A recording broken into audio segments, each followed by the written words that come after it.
How cool must have it been for Kenny Pickett? I know he did. Get to be in that game. Yeah, to for take his a few hometown snaps team. for his hometown team. That's got to be freaking awesome, man. No, it's when awesome. we saw Kenny Two Gloves go out there, we cheered at the bar. That was awesome. Good for him, man. I was surprised that they did that. I was not. I was, because I thought usually the Super Bowl winning quarterback takes the last snap. Well, not when you're up 40 to 22, apparently. No, but usually in big games, the quarterback still takes the snap. Yeah, I got you. And they were on the sideline, and Jalen looked perturbed. They were giving up points. But he did crack a smile with Jeff Stoutland, and he gave him a big hug. Yeah. And then Big Dom managed to work himself into every single photo that he could. Two-time Super Bowl champion, Big Dom. That's right. Two-time Super Bowl champion, Just Big stop Dom. it. I am so Big Dommed out. By the way, two guys that we knew already were going to get paid this offseason got paid last night. Josh Sweat, 2.5 sacks. Oh, my Milton gosh. Williams, 2 sacks last night. We talked about it from Radio Row. And, Connor, I tried painting the picture as best as I could over the microphone. There was a banner on Radio Row that was probably 20 to 25 yards long, you would think, John. This was a big... it was at least 25 yards long. This is a big banner. And it was probably 5 feet tall. Yeah, this 4 or 5 thing feet was tall. huge. So it was longer than the amount of yards the Chiefs gained in the first Yeah, quarter. it was. Pretty much. The two players they highlighted was Jalen Hurts and Josh Sweat. And we were like, that's an interesting choice. I go, what's a little different? And then he goes out there and just balls out yesterday. And Patrick Mahomes, I know I said it last segment, you chuckled, but seriously, let's talk about it. Patrick Mahomes looked miserable yesterday. He got tattooed. But the thing is, I'll tell you this, as much as he got his ass beat yesterday, I admire Patrick Mahomes' ability to he played all 4 quarters. He kept dusting himself off and getting up. And his offensive line, Peyton Manning had a few playoff games in his career where his offensive line got owned like that. And Peyton Manning went to the sideline and called guys out and went nuts on them. Patrick Mahomes seemed to keep himself under control. He had every right to go up and down that line and dog cuss people. Right. And he didn't. No, he didn't. I think it was almost like 24-0. They were almost beaten then. Oh, dude, they the shots, and of course, every time they showed Travis Kelce, the people at Patty Wax gave him the double bird on the screen. Who did that? Did you see a lot of people? Did you see Couldn't have been the pregame outfit and everything? No, I get it. He's so. But dude, he looked on the bench during the game. To your point, just like, oh, this game's over. They looked freaking miserable. They looked man. like they are, and the Chiefs are. With all due respect, the Chiefs are a bunch of front runners. When things are going well, they're quite animated and graphic, and Patrick Mahomes is bouncing around and everything.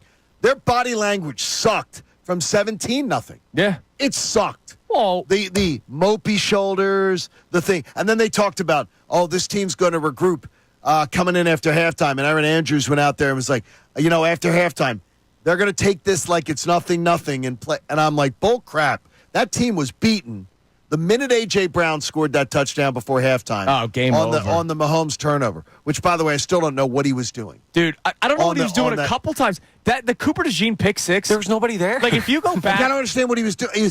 That tells me we're going to find out later that a receiver ran the wrong route. Either that or they never does that. disguised something. I don't know. If you go back, and I wonder how many people have since gone back. I'll be honest, hand raised. I didn't go back to watch the play itself till this morning. You did? Oh, you didn't? Because when the play happened, we just started hugging each other, and then all of a sudden he keeps going. Right? We were celebrating the interception, and then he brings it back to the house. If you go back and watch the play, there's nobody there. DeJean was by himself. And by the way, you mentioned the other one right before half, Zach Bond. Zach Bond. He has better hands than some receivers. It's unbelievable to me. It's unbelievable what we saw. And I'm going to tell you, too, is that when Vic Fangio came to town, and our old buddy Bob was in the chair here, and I was raving about Fangio, and Bob was going, I'm not feeling it. I'm skeptical. I don't think he's that great. And I said, the guy has been the master of the turnaround. And I still thought that would mean 12th best as a ceiling. Right, yeah. Nobody ever saw. Pack. I never saw any of this coming. But still, though, I believed in the turnaround. The job he did may be the best one-year turnaround by a coordinator ever. And this team is so young, it's unbelievable. I don't know how long he wants to coach. I had gotten told he was looking to do a few years and then hang it up and be grandpa and play golf and everything. I will cherish those few years, man. Oh, my gosh. I will absolutely cherish. He's ridiculous. He's few ridiculous. years, dude. A ridiculous performance. All right, so we mentioned it earlier. Every reporter that was there said it was 2/3 Eagles fans. Well, you could hear it. Oh, absolutely. How about the fight song? So during the pregame show yesterday, we had Andrew DeCecco on twice. We had him on an hour before kickoff as his second hit. And while he's doing the hit, you hear coming through his phone, and I'm like, dude, this is a Super Bowl. Usually it's a corporate crowd. Not yesterday. Here was Nick Sirianni. Again, shout out to Nick. That talk about roller coaster of a career. Nick Sirianni, after the game yesterday, talking about the fans that traveled. Can you just talk about the fans in the building tonight? It felt like a very pro-Philadelphia crowd. It always is. We travel. So, yeah, it was loud. You could tell that right at the very beginning.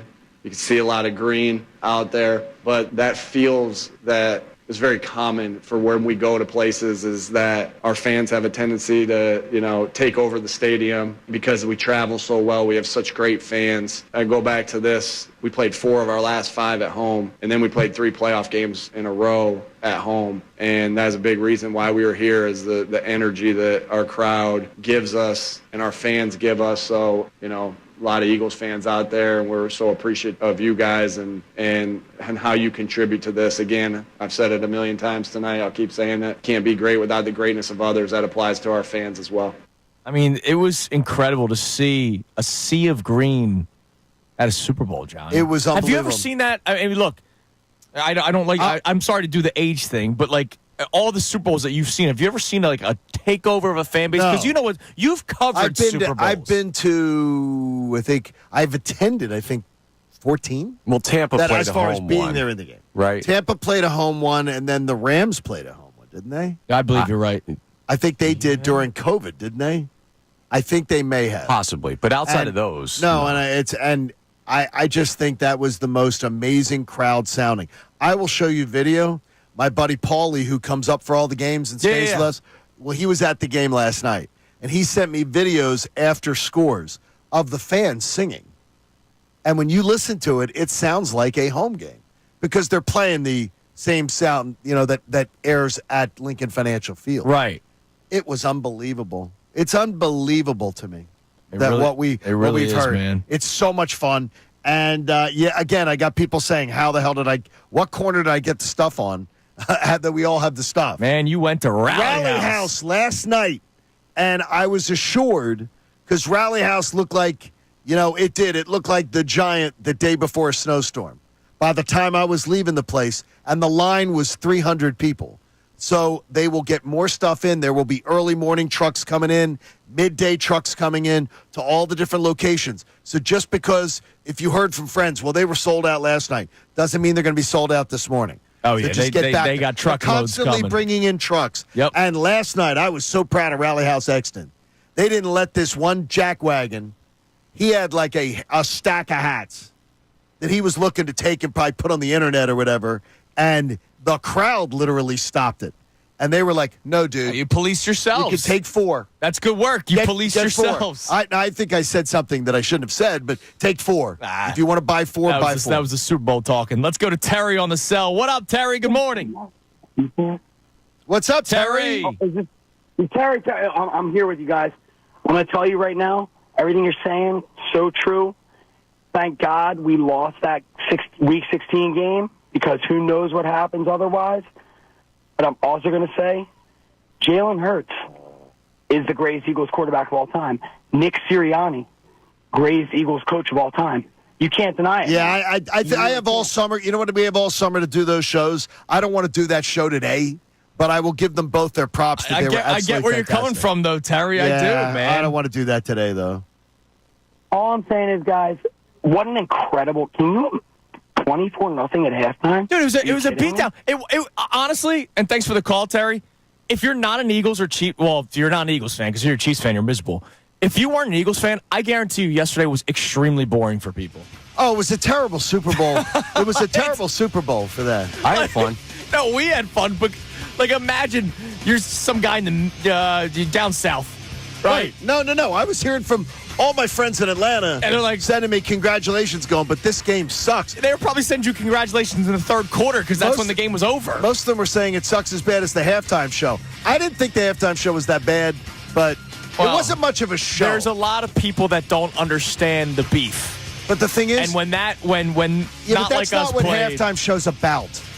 Like, it's not supposed to be about that. It's supposed to be a show. It's supposed to be. Dude, it wasn't a show. Speaking of beef, our guy Terry was gassed up, huh? Yeah, man, I heard. I think he was. I heard one going. I heard that one. Look, there's a lot of beers last night, man. All right, coming up next, do we get the first montage? I need to hear it. The first victory montage from our man Brendan Gunn. We play that for you next here on Kincade and Salciunas 97.5 The Fanatic. Fanatic Sports Update. The Philadelphia Eagles are Super Bowl champs. I'm Connor Thomas, and yes, Super Bowl 59 ends with the Birds on top, a 40-22 final. And folks, it wasn't as close as the score indicates. The Birds dominated this one in every facet of the game, creating turnovers, timely scores. Jalen Hurts, your Super Bowl MVP, and all year long, he's faced criticism locally, nationally, from anywhere that anyone talks about the sport. Well, he was asked about the critics after the game. So I can't control what these people think, but if it takes all the hate and all the scrutiny and all the different opinions for me to be a world champion, then keep it coming.